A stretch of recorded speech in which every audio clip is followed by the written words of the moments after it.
ఎంతో మంది త్యాగాలు చేశారు.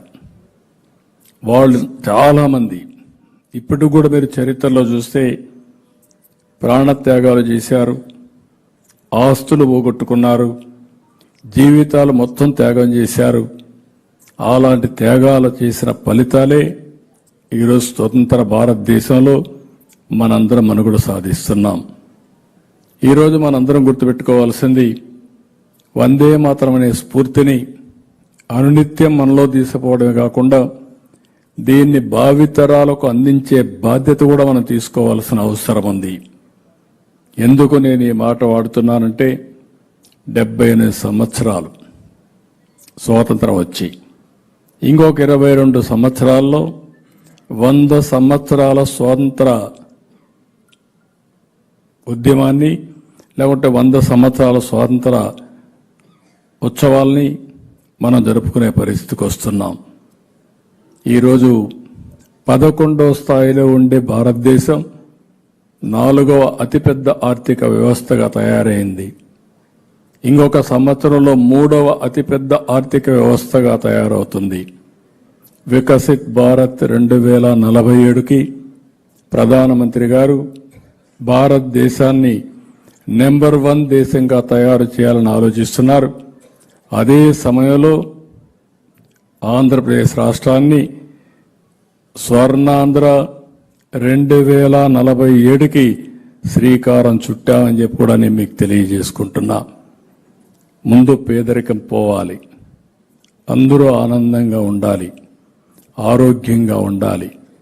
అందుకే ఒకే స్లోగన్ పెట్టుకున్నాం, వెల్తీ హెల్తీ హ్యాపీ సొసైటీ లక్ష్యంగా ఈరోజు పనిచేస్తున్నాం. నేను మిమ్మల్ని అందరినీ కోరుతున్నా, ప్రపంచానికి భారతదేశం ఒక ఆదర్శం అయితే ప్రపంచానికే తెలుగు జాతి ఒక ప్రూఫ్ ఆఫ్ కాన్సెప్ట్గా తయారు కావాలనేది నా ఆలోచన. ఇది అసాధ్యం కాదని చెప్పి మరొక్కసారి మీ అందరికీ తెలియజేస్తున్నా.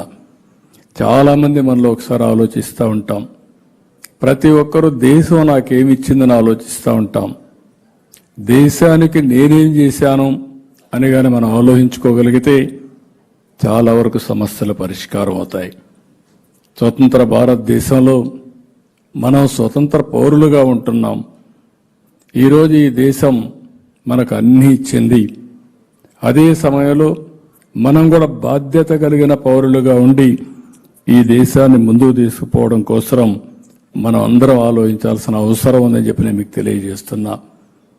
ఈరోజు చాలా దేశాలు మీరు చూస్తే సహజ సంపదలు కానీ ఈ పాటలోనే వందే మాతరం పాట మీరు మొత్తంగానే అర్థం చేసుకోగలిగితే ఈ దేశానికి ఉండే సకల సంపదలు ఏ విధంగా ప్రకృతుంది, ఏ విధంగా సంపదలు ఉన్నాయి, ఈ సంపదల్ని ఏ విధంగా అణగదొక్కే పరిస్థితికి బ్రిటిష్ వాళ్ళు వచ్చారో చాలా స్పష్టంగా చెప్పారు. అలాంటి భారతదేశానికి ఈరోజు మీరు చూస్తే 78 సంవత్సరాల్లోనే మన శక్తి ఏంటో ప్రపంచానికి చెప్పే అవకాశం వచ్చింది. ఏ విషయమైనా మీరు తీసుకోండి, ఇంక రాబోయే రోజుల్లో ప్రపంచానికి నెంబర్ 1గా భారతదేశం ఉంటుంది. ఆ నెంబర్ 1లో అగ్రస్థానంలో ఆంధ్రప్రదేశ్ రాష్ట్రాన్ని నిలబెట్టడమే ధ్యేయంగా పనిచేస్తున్నాం. మీరు ఒకసారి టెక్నాలజీ తీసుకున్నా, లేకపోతే ఇంకొక పక్కన అభివృద్ధి కార్యక్రమాలు తీసుకున్నా, లేకపోతే సంక్షేమ కార్యక్రమాలు తీసుకున్నా అన్నిట్లో కూడా మనం ముందుంటామని చెప్పి కూడా నేను మీకు తెలియజేసుకుంటూ మరొక్కసారి వందే మాతరం మనం ఏమాత్రం కూడా మరిచిపోవడానికి వీలు లేదు. ఈ సంవత్సరం అంతా కూడా మనం చేస్తాం. సంవత్సరం చేయడమే కాదు, ఒకప్పుడు స్వతంత్ర పోరాటానికి స్ఫూర్తినిచ్చింది. ఈరోజు భారతదేశాన్ని నెంబర్ 1 దేశంగా నిలబెట్టడానికి, అందులో కూడా ఆ నెంబర్ 1 దేశంగా ఉన్నప్పుడు ఆంధ్రప్రదేశ్ భారతదేశంలో నెంబర్ 1గా ఉండే స్ఫూర్తినివ్వడానికి ఈ వందే మాత్రం ఒక టానిక్గా పనిచేయాలని మనస్ఫూర్తిగా ఆకాంక్షిస్తున్నా. ఇలాంటి సభ ఇది మొదటి దశ మాత్రం. రాను రాను ఇంకా పెద్ద ఎత్తున చేద్దాం.